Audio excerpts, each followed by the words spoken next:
தானே திருமணத்தோட லக்கண இருவர் ஒருவரா. அப்போ உடல் அளவுல, உள்ள அளவுல, மனதளவுல, ஆவிக்குரிய அளவுல நம்ம ஒன்னாகணும்னு பாக்குறோம். நம்ம நேத்து உணர்ச்சி அளவுல ஒன்னாகிறது எப்படின்னு பார்த்தோம், மனதளவுல ஒன்னாகிறது எப்படின்னு பார்த்தோம், சோஷியலி சமுதாய அளவுல நம்ம துணைக்கு தேவை என்னன்றத நம்ம இதுல ரோல்ஸ் அண்ட் ரெஸ்பான்சிபிலிட்டியில பார்த்தோம். அதுல என்னன்னா மனைவிக்கு அந்த ஃப்ரெண்ட்ஷிப்ஸ் தேவை, ஆணுக்கு அந்த பொழுதுபோக்கு தேவை. இதெல்லாம் நம்ம எப்படி நம்ம ஒரு நல்ல ஒரு ஃப்ரெண்டா இருக்கிறதுன்னு பார்த்தோம். இப்போ என்னன்னா உடல் அளவுல எப்படி ஒன்னாகிறது, தாம்பத்திய உறவு எவ்வளவு முக்கியமானது. ஏன் இந்த தாம்பத்திய உறவை நாங்க லாஸ்டா கொண்டு எடுக்கிறோம்னா, திருமண உறவுல உறவு நல்லா இருந்தாதான் தாம்பத்திய உறவு நல்லா இருக்கும். சரிங்களா? அப்போ கணவன் மனைவிக்கு இடையில சச்சரவுகளும் பிரச்சனைகளும் இருந்தா தாம்பத்திய உறவை உங்களால என்ஜாய் பண்ண முடியாது. அதனாலதான் உங்களுக்கு எல்லாம் சொல்லி கொடுத்துட்டு கடைசியா நாங்க என்ன பண்றோம், தாம்பத்திய உறவு எடுக்கிறோம். ஓகே, சோ தாம்பத்திய உறவு மட்டும் அல்ல திருமணத்தோட ஃபோக்கஸ். திருமணத்தோட ஃபோக்கஸ் என்னன்னா, திருமண வாழ்க்கையை நல்ல நம்ம உணர்வு பூர்வமாக வாழும்போது இந்த வாழ்க்கையோட சந்தோஷம்தான் தாம்பத்திய உறவுல நம்ம செலிப்ரேட் பண்றோம். சோ தாம்பத்திய உறவு என்னது, ஒரு செலிப்ரேஷன், கொண்டாட வேண்டும் அப்படின்னு சொல்லிட்டு பாத்தீங்கன்னா, வேதத்துல நடுவுல என்ன நம்ம பாக்குறோம், எந்த புக்க பாக்குறோம், உன்னத பாட்டு. உன்னத பாட்டை தான் வைக்கிறோம். உன்னதமான பாட்டு. இந்த கணவன் மனைவி உறவை அந்த அளவுக்கு மதிக்கிறார்.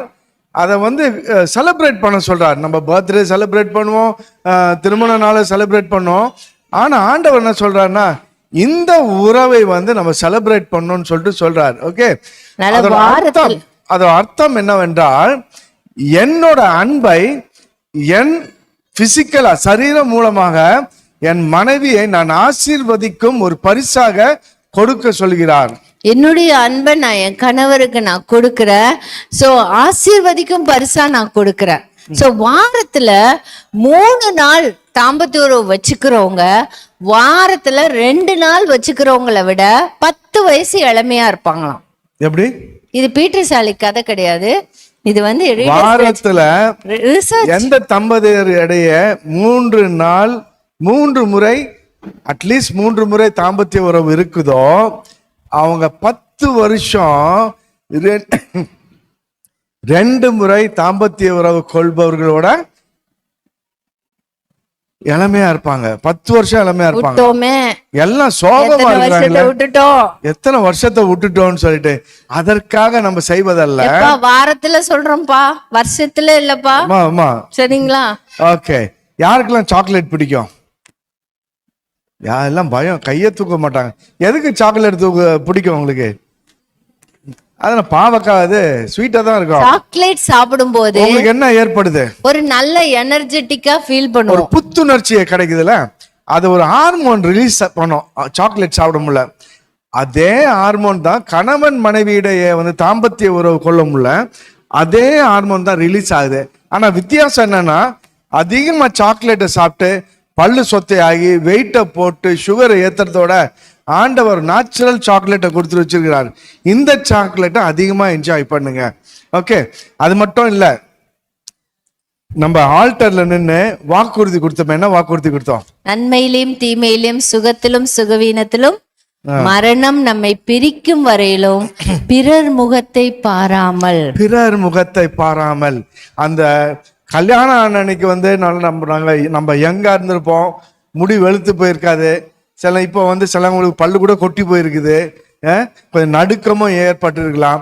அன்னைக்கு எந்த அளவுக்கு நான் உன்னோட அழகை நான் ரசித்தனோ, 32-35 வருஷம் கழிச்சும் உன் அழகை நான் ரசிக்கிறேன். உன் அழகை தவிர எந்த அழகிலையும் நான் மயங்க மாட்டேன். உங்களுக்கு புரியுதா? தாம்பத்திய உறவு என்பது ஒருத்தருக்கு ஒருத்தர் மறுபடி நம்ம ப்ராமிஸ் பண்ணிக்கிறோம். நான் உனக்கே உண்மையா இருப்பேன், என் சரீரம் உங்களுக்கு மாத்திரம்தான். புரியுதுங்களா? அதுதான் நம்ம ப்ராமிஸ், 2 பேருக்கு இடையில அந்த ப்ராமிஸ். அதனாலதான் பவுல் சொல்லுவாரு, நீங்க ஈவன் நீங்க தவறு செய்றீங்க. ப்ராஸ்டியூட்ல போய் ஒன்னாகிறது, நீங்க அவளோட ஒன்னாகிறீங்களே. அப்போ ஒரே மாம்சம், இருவர் 2 பேர் உடல் உறவில் சேரும்போது ஒரே மாம்சம் ஆகுறீங்களே. இப்ப கணவன் மனைவி நாம ஒரே மாம்சமா இருக்கிற நாம ஒவ்வொரு தடவையும் ஒருத்தருக்கு ஒருத்தர் என்ன ப்ராமிஸ் பண்றோம்னா, நான் உங்களுக்கே உண்மையா இருப்பேன் அப்படின்றத. சரிங்களா? அப்போ அந்த தாம்பத்திய உறவை அவ்வளவு ஆண்டவர் இவ்வளவு அழகா டிசைன் பண்ணியிருக்காரு. இத மனுஷன் இன்வென்ட் பண்ணல. தாம்பத்திய உறவு ஒண்ணு வேணும்ன்றத யாரு கண்டுபிடிச்சா? யார் வேணும்னு நினைச்சது? தேவன். அவரோட ஐடியா. இப்ப இது மனுஷனோட ஐடியா இல்ல, கிடையாது. தயவு செய்து நினைச்சுக்காதீங்க ஏதோ இது ஒரு கல்யாணத்துல இதுவும் ஒரு வேலை அப்படின்னு நினைக்காதீங்க. புரியுதுங்களா? நிறைய சபைகள்ல தவறான போதகங்களும் உண்டு. நாங்க போன இடத்துல நிறைய சபைகள் நாங்க ஆல்மோஸ்ட் எல்லா சபைக்கும் போயிருக்கிறோம். ரைட்? பெண்டிகாஸ்டல்ல இருந்து, பிரதர்ல இருந்து, ஜெகோவா ஷம்மால இருந்து ஒவ்வொருத்தவங்களும் ஒரு ஐடியா வச்சிருக்காங்க. ஆனா தாம்பத்திய உறவு என்பது தேவனால் தரப்பட்ட பரிசு. ஒரு கணவனுக்கும் மனைவிக்கும் வெட்டிங்கா வேண்டி ஆண்டவர் அதை பரிசா தராரு. இது கணவன் மனைவி திருமணத்துக்கு அப்புறம் என்ஜாய் பண்ணணும்னு ஆண்டவர் வச்சிருக்காரு. பிற பொறுப்புகளை உருவாக்கினவர் யார்? ஆண்டவர் தான். அப்போ கணவன் மனைவிக்கு இடையில இப்படி ஒரு உறவு நடக்கணும்ன்றது யாரோட பிளான்? கர்த்தரோட பிளான். அதனால இது சாத்தானோட பிளானோ இல்லைன்னா இந்த தாம்பத்திய உறவுல ரொம்ப ஆசைப்படுறது கணவன் மனைவிக்கு இடையில ஆசைப்படுறது ரொம்ப மோசமானதோ அப்படின்றத நம்ம நினைக்க கூடாது. சரிங்களா? இது கர்த்தர் கொடுத்திருக்கிற கணவனுக்கும் சரி மனைவிக்கும் சரி அந்த ஆசை, அந்த ஒருவரை ஒருவர் நேசிப்பது கர்த்தரால் தரப்பட்டது. அது சந்தோஷப்படுங்க. என் கணவர் என் மேல ஆசையா இருக்கிறாரு, என் மனைவி என் மேல ஆசையா இருக்கிறான்றது ஒரு பெரிய சந்தோஷமான விஷயம். சரிங்களா? அதனால தாம்பத்திய உறவு கர்த்தரால் இது ஒவ்வொரு தடவையும் நம்ம தாம்பத்திய உறவு கொள்ளும் போது நம்ம கம்யூனிகேட் பண்றோம். என்ன கம்யூனிகேட் பண்றோம்னா, அன்பின் மொழிகள் என்ன கம்யூனிகேட் பண்றோம்? நம்ம அப்ரிஷியேட் பண்றோம், தொட்டு பேசுறோம். இதெல்லாம் என்ன சொல்றோம்? நான் உங்களை நேசிக்கிறேன். அதேதான் தாம்பத்திய உறவும் நம்ம எது மூலமா கம்யூனிகேட் பண்றோம்? உடம்பு மூலமா கம்யூனிகேட் பண்றோம். அவ்வளவுதான். சரிங்களா? சரீரத்தை 1 கொரிந்தியர் 7ஆம் அதிகாரம் இந்த 3ஆம் வசனத்தை வாசிங்க. 1 கொரிந்தியர் 7:3.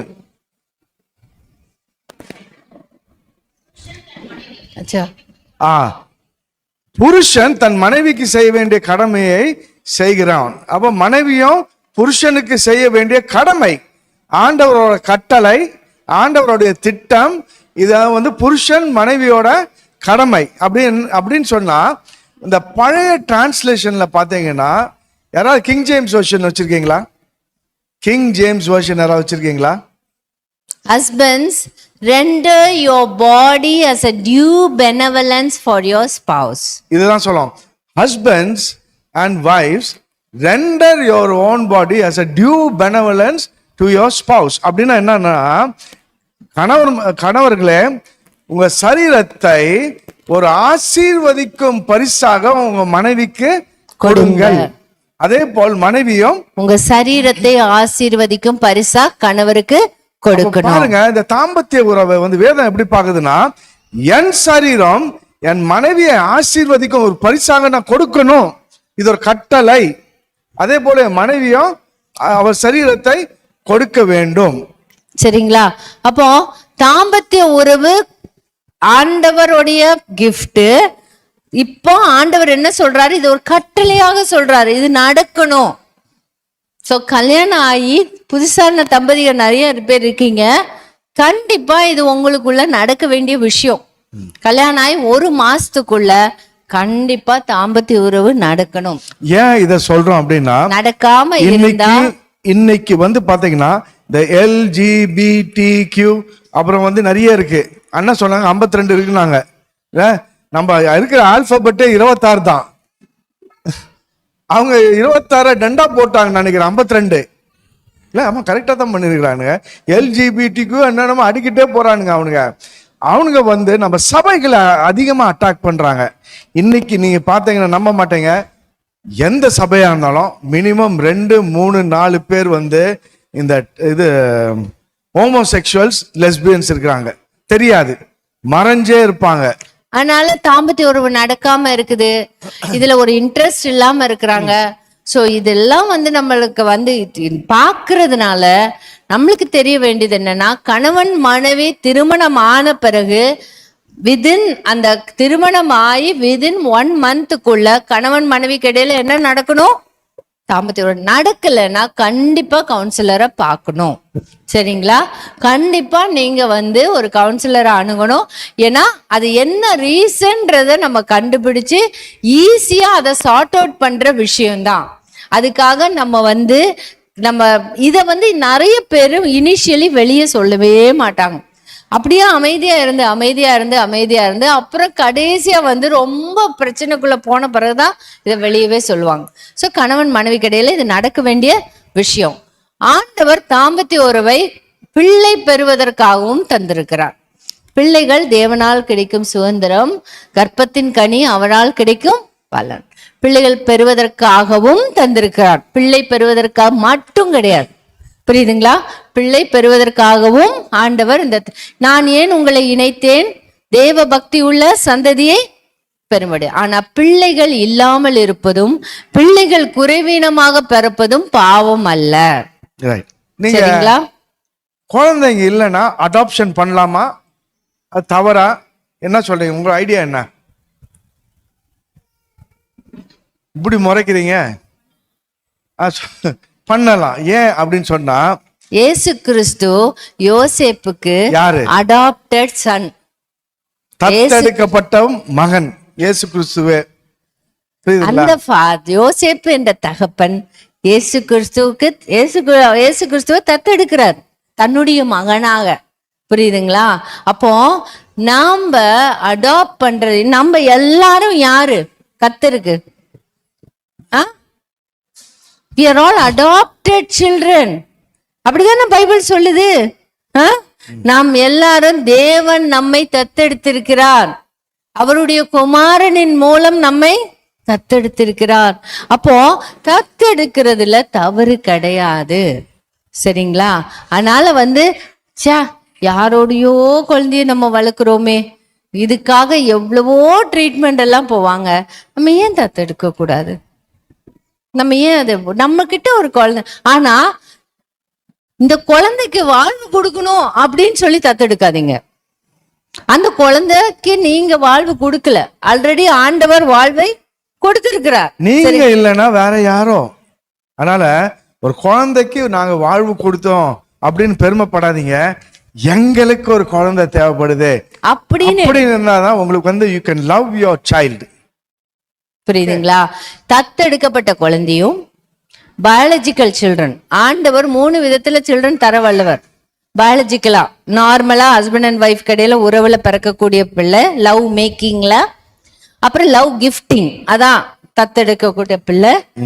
ஸ்பிரிச்சுவல் சில்ட்ரனும் ஆண்டவர் தர வல்லவர். 3 வகையில பாத்தீங்கன்னா நம்மளுக்கு எத்தனோ பிள்ளைகள் இல்லையா, அப்படியே மென்டர் பண்ணி அனுப்பிட்டே இருப்போம் நம்ம பாட்டுக்கு. ஓகே, அவ்வளவோ பிள்ளைங்க ஆண்டவர் தர வல்லவர். சரிங்களா?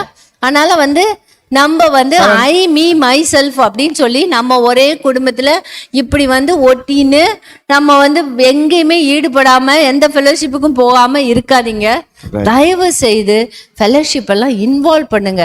உங்களுக்கு ஆண்டவர் தத்தெடுக்கப்பட்ட பிள்ளைகள் நிறைய தருவார். ஒரு இடத்துல நாங்க பேசிட்டு இருக்கோம்ல, ஒருத்தர் சொன்னாரு, எங்க இனத்துல இருந்தே யாரோ எங்க சொந்தக்கார கொடுத்தா நான் தத்தெடுத்துக்க முடியும் அப்படின்னாரு.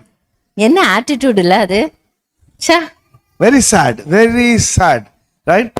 ஒரு குழந்தை தேவனால் உண்டாக்கப்பட்ட குழந்தைய தன் பிள்ளையாக ஏற்றுக்கொள்ள முடியல. ஆண்டவரோட குடும்பத்துல பீடத்தில் உண்டாக்கப்பட்ட போது என் கண்கள் உன் கருவை கண்டது. கர்த்தர் பாக்குறாரு, ஒவ்வொரு பிள்ளையும் பாக்குறாரு. அந்த பிள்ளைய உருவாக்கினவர் தேவர். அது ஏன் நான் ஒரு பிள்ளையா என் தேவன் உருவாக்கினார் அப்படின்னு நான் ஏன் பார்க்க கூடாது? அது எப்படி ஆண்டவரோட ஜீனியாலஜி பாத்தீங்கன்னா, ராகாப் அவ யார்? வேசி அவ யார்? அதான் கேக்குறேன். ராகாப் யாரு? எங்க யாரோட அம்மா? போவாஸோட அம்மா.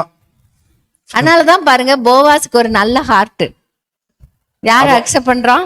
மோகாபிய பெண்ணை அக்செப்ட் பண்றான். மோகாபியரை கூட சேரக்கூடாதுன்னு சொன்ன இடத்துல அந்த அம்மா வந்து அந்த அளவுக்கு போவாஸை ட்ரெயின் பண்ணிருக்காரு. என்ன ஆண்டவர் ஏற்றுக்கொண்டார். அந்த மாதிரி ஒரு சிச்சுவேஷன்ல நீயும் ஏற்றுக்கொண்டு மகளே. பெரஸ் யாரு? அப்ப ஆண்டவரோட ஜீனியாலஜிலேயே வந்து என்னென்னமோ கலந்து என்னென்னமோ ஒரு இதுல இருந்து வந்திருக்க சமயத்துல அப்போ குழந்தைய தத்தெடுக்கும்ல, ஏன் ஜாதி ஓன் ஜாதின்னு பார்க்க நான் சொன்னா வேணாம்ப்பா, இது தவறு, எடுக்காம இருந்துரு, ஆனா வந்து இப்படிதான் செய்யணும். அப்ப சொல்றாங்க, அப்பதான் வந்து என் சொந்தக்காரில இருந்து ஏதாவது கிடைக்கும், மாப்பிள்ளையோ பொண்ணோ கிடைக்கும்னு சொல்லிட்டு அப்படி. இது நம்மளோட ஆட்டிடியூட், நம்மளோட எண்ணம். ரைட். அடுத்தது என்னன்னு சொல்லுவாங்கன்னா, பிள்ளைகள் அடாப்ட் பண்ணோம்னா அது தப்பு பண்ணுச்சுன்னா நம்ம எப்படி இது பண்றது? சரி, பயாலஜிக்கல் சில்ட்ரன் பத்திருக்கீங்க. உங்க பிள்ளைங்க யாராவது தவறு பண்ணாம பிரச்சனை பண்ணாம அட்டகாசம் பரிசுத்தமா தூதன் மாதிரியே இருப்பாங்க, அப்படிதானே? ரெண்டு அக்காயோட அப்படியே பறந்துனுக்குது அவங்க பிள்ளைங்க எல்லாம். அந்த குழந்தைகள் அட்டகாசம் தான் பண்ணும். பயாலஜிக்கல் சில்ட்ரன் என்ன தப்பு பண்றாங்களோ அதே தப்பு தான் கிடைச்ச பிள்ளைகளும் பண்ண போறாங்க. நம்ம இவங்களை மாத்திரம் இவங்கன்னா தப்பு பண்ணுவாங்க அப்படின்னு யோசிக்கிறது தவறு. ரெண்டு பிள்ளைங்களும் தப்பு பண்ண சான்ஸ் இருக்கு. அவர்களை ஆண்டவருக்குள் வளர்க்க வேண்டிய பொறுப்பை நம்மளுக்கு ஆண்டவர் கொடுத்திருக்கிறார். சரிங்களா? ஓகே. அபார்ஷன் பண்றது மர்டர். அதனால அபார்ஷன் ட்ரை பண்ணாதீங்க. நீங்க வந்து எவ்வளவு தூரம் நம்ம வந்து அபார்ஷன் பண்ணாம நம்ம வந்து கருவை கலைக்காம நம்ம இருக்கிறதுன்றது நம்மளுக்கு தெரியணும். Okay okay. அடுத்து 1 கொரிந்தியர் 7ஆம் அதிகாரம் 2ஆம் வசனம் வாசிங்க.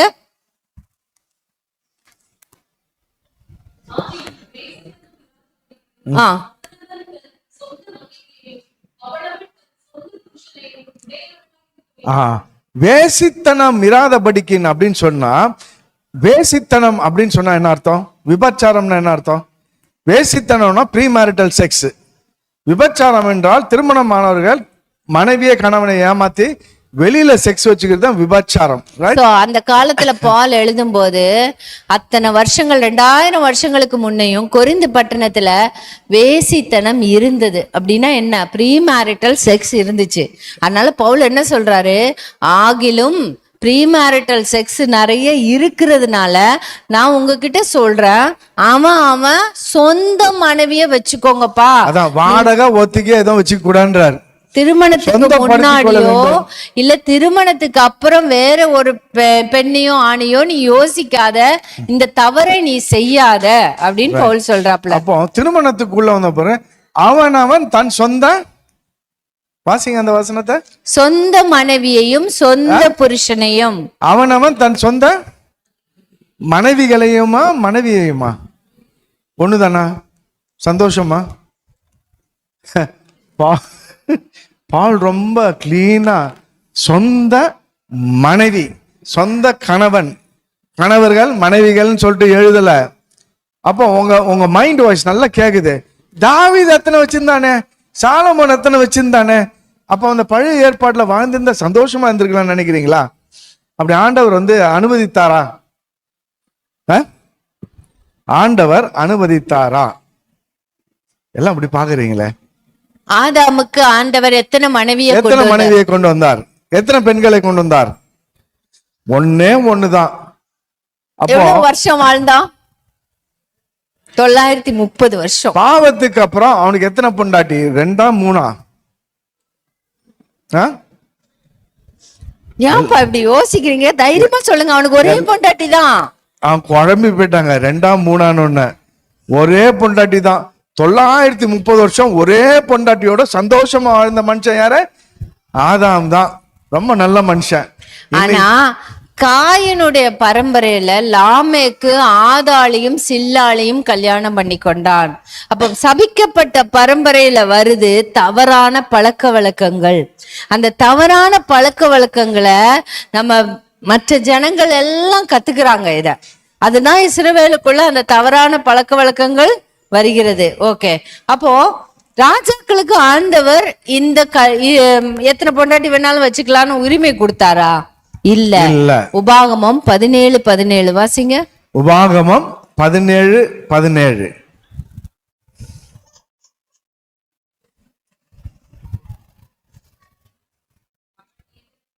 இல்ல, அவன் இருதயம் அப்ப வந்து போட்டுறது போல ராஜாவின் இருதயம் வாசிங்க. ராஜாவின் இருதயம் பின்வாங்கி போகாதபடி அவன் அநேக ஸ்திரீகளை படைக்க வேண்டாம். ஆங்கிலத்துல a king must not have many wives அப்படின்னு போட்டிருக்கோம் இல்லையா? அப்போ how many is many? 2க்கு மேலயா 3க்கு மேலயா? 1க்கு மேல. தெளிவா இருக்கீங்க தூங்காம. அப்போ பாருங்க, இந்த கட்டளை யாருக்கிட்ட கொடுத்தது? மோசே கிட்ட ஆண்டவர் கொடுத்து, மோசேவே ஒரு காலத்துல உங்க ஜனங்க என்ன விட்டுட்டு ராஜா கேட்பாங்க, அந்த ராஜா வந்து இப்படிதான் வாழணும், அவன் ஒரே மனைவியோட தான் வாழணும். அப்போ அதுக்கப்புறம் மோசேக்கு அப்புறம் யோசுவா, அப்புறம் நியாயாதிபதிகள், சாமுவேல், எத்தனை 100 ஆண்டுகளுக்கு மேல வந்து முன்பே ஆண்டவர் ரொம்ப அழகா ஒரு ராஜா ஒரு ராணியோட மட்டும்தான் வாழணும். ஏன்?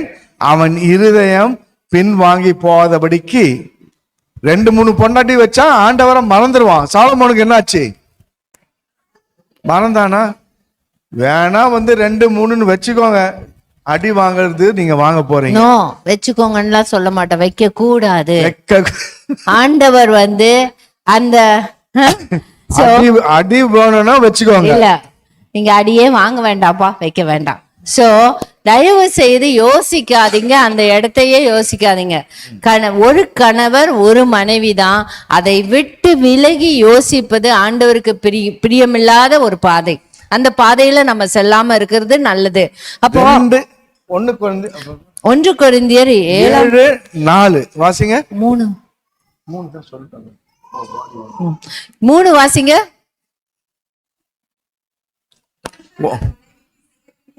கடமை ஏற்கனவே இதை எக்ஸ்பிளைன் பண்ணோம். புருஷன் தன் மனைவிக்கு செய்ய வேண்டிய கடமை. இப்ப கடமைன்னு ஆண்டவர் சொல்லும் போது கணவன் மனைவிக்கு இடையில நடக்கணும். நடக்காம வேணுக்குன்னே ஒரு சிலவங்க எல்லாம் இப்படி வேலி அடைச்சு வச்சுக்குவாங்க. இல்ல, சண்டை போட்டியா, என்கிட்ட வராத. சில வீட்டுல எல்லாம் பாத்தீங்கன்னா திங்கக்கிழமை பாத்தீங்கன்னா கணவனுக்கு மூடு இருக்கும். ஆமா, அவர் வந்து வேலையில இருந்து ரொம்ப மூடோட வராருன்னு வச்சுக்கோங்க. மனைவி வந்து கால் வலிக்குதுப்பா, உட்கார் உட்கார் உட்கார், கால் அமுக்கி விட்டா சரிப்பா, இந்த காலு தூங்கிட்டியா, கால் அமைக்கும் பிரயோஜனம் இல்ல, எல்லாம் வேஸ்ட் ஆகி போச்சே. அடுத்த நாள் அவரு வருவாரு. அப்ப கால் அனுப்புறது ஒரு தேவைக்காக மாத்திரம் கால் அனுப்ப கூடாது, சரியா? அனுப்ப கூடாது. ஓகே, அடுத்த நாள் எப்பா எப்பா என்ன ஆச்சு? ஐயோ நாய் வந்துருச்சு குறுக்க, பைக்ல இருந்து விழுந்துட்டா, நாங்க மாத்திரை சாப்பிடுங்க. நான் இன்னைக்கு நேத்து வந்து நீங்க ஆசையா வந்தீங்க, உங்களோட ஒன்னா இருக்கலாம்னு நினைச்சேன். ஆமாடா, சரி காப்பி அது, சரிப்பா அப்படியே உட்காருங்கப்பா, காப்பி தாரேன். உட்காரேன், இந்தாங்க குடிங்க. போச்சா? செவ்வாய்க்கிழமை புதன்கிழமை காலைல சண்டை. சாப்பிடுங்க. நீ செய்யற சாப்பாடு எவன் தின்னு செய்வான் சாப்பிடுவான்? எப்பயும் லேட்டு உன்னால நான் ஆபீஸ் லேட்டு, உன் சாப்பாடு நீயே தின்னு தொலை. சண்டை வந்துச்சா? இந்த டப்பா மண்டை இருக்குதே, வீட்டை விட்டு வெளியே போகணும், ஆபீஸுக்கு போனோன்னா இந்த சண்டையை மறந்துடும். சாயந்தரம் வருவாரு, மல்லிப்பூ அல்வாலாம் கொண்டு வந்துட்டு, டார்லிங், செல்லம், தங்கம், ஹனி, ஸ்வீட்டான், என்ன வேணும்? மல்லிப்பூ அங்க வைங்க. பால் அல்வா எனக்கு தேவையில்ல. திருநெல்வேலி அல்வா இல்ல, எனக்கு தேவையில்லப்பா. ஏன்டா செல்லம்? ஆமா, எல்லாம் நடிப்பாரு, வாழ் வாழ் வாழ்னு விழுறது. காலையில சண்டை போட்டு கூடும்போது மாத்திரம் நான் வந்துடணும். 4வது நாள் பிள்ளைக்கு உடம்பு சரியில்லை, வியாழக்கிழமை. ஜுரம் குறையவே இல்லப்பா. என்னம்மா, டாக்டர் கிட்ட கூட்டு போயிட்டு வந்துரு, சீக்கிரம் வந்துரு. சரிப்பா, ஜுரம் ஏன்பா குறையவே மாட்டேங்குது? சரி, ஒரு தூக்க மாத்திரை கொடுத்து பிள்ளைய தூங்குவே, அப்புறம் நம்ம பாத்துக்கலாம். மாத்திரையா? இல்லன்னா அந்த சிரப்லாம் இருக்குல்லம்மா, காஃப் சிரப் மாதிரி கொடுத்தனா பிள்ளைங்க தூங்கிடும், அப்புறம் நம்ம சந்தோஷமா இருக்கலாம். உங்களுக்கு என்ன மனசுல ஐயோ இல்ல, ராட்சசனா நீங்க? பிள்ளைக்கு உடம்பு சரியில்லாம இருக்குது, இப்படியா கேட்பாங்க? போச்சு. வெள்ளிக்கிழமை நம்ம வீட்டுக்குள்ள ஒரே பிரச்சனையா இருக்கு. ஃபாஸ்டிங் இருந்து ஜோம் பண்ணும்பா. வெள்ளிக்கிழமை விரதம். சனிக்கிழமை சனிக்கிழமைமா எங்க லீவு தானே? நாளைக்கு நீங்க தானே பிரசங்கம் பண்றீங்க? ஆமா ஆமா. அதனால என்னம்மா பிரசங்கம் ப்ரிப்பேர் பண்ணிட்டீங்களா? இல்ல, இனிமேல் தான். எப்ப பண்ண போறீங்க? நம்ம நல்லா ஜாலியா இருந்த பிறகு பண்ணலாம். ஏங்க ஒரு கான்சென்ட்ரேட் பண்ணி பிரசங்கத்தை ப்ரிப்பேர் பண்ணுங்க. அப்ப இல்லன்ற. சரி, நாளைக்கு ஞாயிற்றுக்கிழமை கம்யூனியன் எடுக்கிறோம். கம்யூன் அப்ப அன்னைக்கும் கிடையாது. ஆஹா, வாரம் ஃபுல்லாவும் ஹோலிடே ஹாலிடேன்னு இருக்குது. இல்ல, எதுக்கு சொல்ல வரோன்னு சொன்னா, இப்படியே தள்ளி தள்ளி தள்ளி தள்ளி போட்டு கணவன் மனைவிக்கு இடையில இந்த தாம்பத்திய உறவு நடக்காமலேயே போகுது. என்னைக்கு ஒரு நாள் நடக்குது. நிறைய நேரம் டயர்டா இருக்கு. அதனால எங்குள்ள தாம்பத்திய உறவே இல்லைன்னு சொல்லிட்டு வேலை வேலை வேலைன்னு. சரி, படுக்கிறீங்க, கையை அப்படி போட்டோன்னு என்னமோ வழவழன்னு இருக்குது பாம்பு. ரொம்ப டயர்டா இருக்கிறீங்க, என்ன பண்ணுவீங்க? பாம்பு அப்படியே நவந்து பார்த்து அப்படியே நலியுது, என்ன பண்ணுவீங்க? பாம்பே, நான் டயர்டா இருக்கேன் பாம்பே, நீ தூங்கி என்கிட்ட, நாளைக்கு நான் உன்னை அடிக்கவா இல்லைன்னா நான் உன்னை நீ என்ன கடிக்கவான்றத நம்ம யோசிப்போம். அப்படி சொல்லுவீங்களா? என்ன பண்ணுவீங்க? எப்படி எகிரி குதிக்கிறீங்க? உங்களுக்கு எங்க இருந்து எனர்ஜி வந்துச்சு? டயர்டா தானே படுத்தீங்க. அதே பாடிக்கு எப்படி எனர்ஜி கிடைச்சது? அட்ரினலின் வந்துச்சு. நம்மளால ஒரு மணி நேரத்துல 15 கிலோமீட்டர் ஸ்பீட்ல ஓட முடிஞ்சா, நாய் துரத்துனா எத்தனை கிலோமீட்டர் ஸ்பீடு உங்களுக்கு ஆகுவீங்க? அப்போ உங்களுக்கு தெரிய வேண்டியது, எவ்வளவுதான் டயர்டா இருந்தாலும் நம்ம பாடியால நம்ம மைண்ட் யோசிச்சுச்சுன்னா நம்ம பாடியால நம்ம இதை மாத்திக்க முடியும். சரிங்களா? அப்போ தாம்பத்திய உறவு என்பது வெறும் உடம்பு சம்பந்தப்பட்ட விஷயம் மாத்திரம் கிடையாது. தாம்பத்திய உறவு என்பது மனது சம்பந்தப்பட்டதும். அப்போ நீங்க இங்க விரும்பணும். இங்க விரும்பினாதான் உங்க பாடி வேலை செய்யும். சரிங்களா? அப்ப கணவனும் மனைவியுமே இதுக்கு விரும்ப வேண்டிய அவசியம். கர்த்தர் இதை உங்களுக்குள்ள நடக்கணும்னு வச்சிருக்கும் போது நீங்க இதை விரும்பி சந்தோஷமா இருக்க வேண்டியது ரொம்ப அவசியம். கணவன் மனைவிக்கு இடையில இது நடக்கணும். ஒருத்தர் நம்ம ஏமாத்தவும் கூடாது. ஒருத்தர் நம்ம அப்படியே ஒருத்தர் தேவையே இல்லை அப்படின்ற மாதிரி ஒதுக்கவும் கூடாது. நிறைய பேர் என்ன நினைச்சுக்கிறாங்களா, கணவர் ரொம்ப ஆசையா வரும்போது இதெல்லாம் பிசாசு வேலை அப்படின்னு நினைச்சுக்கிறாங்க. சாசு வேலை செய்து அப்படின்னு சொல்லிட்டு. இல்லப்பா, கணவர் நல்ல உங்களோட சந்தோஷமா இருக்கிறது சாசு எல்லாம் வேலை செய்யல. தயவு செய்து எல்லாத்துக்கும் கொண்டு வந்து பிசாசை கொண்டு வந்து ஒட்டிடாதீங்க. சரிங்களா? உங்க கணவர் உங்க மேல அன்பா இருக்கிறது சந்தோஷம். உங்க மனைவி உங்க மேல அன்பா இருக்கிறது சந்தோஷம். சரிங்களா? சரி. சோ டல்லா இருக்கிறது, இதுல செய்யாமல் இதுல இன்ட்ரெஸ்டே இல்லாம இருக்கிறது பாவம். சரிங்களா? ஆண்டவர் கடமை கட்டளை இட்டிருக்கார். ஆண்டவரோட திட்டமா இருக்கனால இதுல நம்ம ஈடுபட வேண்டும். இத பத்தி கணவன் மனைவிக்கு இடையில பேசிக்கணும். ஏன் நம்மளுக்குள்ள இதுல இன்ட்ரெஸ்ட் இல்ல, என் மேல ஏதாவது கோபம் இருக்குதா, ரெண்டு பேரோட பிரச்சனையை சரிப்படுத்துங்க. அன்பின் மொழிகளை நான் செய்யாம இருக்கேனா, அதனால நமக்குள்ள ஒரு அட்ராக்ஷன் இல்லையா? Right, okay. இதெல்லாம் பேசி என்னதான் காரணம்னு சொல்லிட்டு உட்கார்ந்து பேசினாதான் நமக்குள்ள ஒரு நல்ல ஒரு தாம்பத்திய உறவு ஏற்படும். ஓகே, 4வது வசனம் வாசிங்க. 1 கொரிந்தியர் 7:4.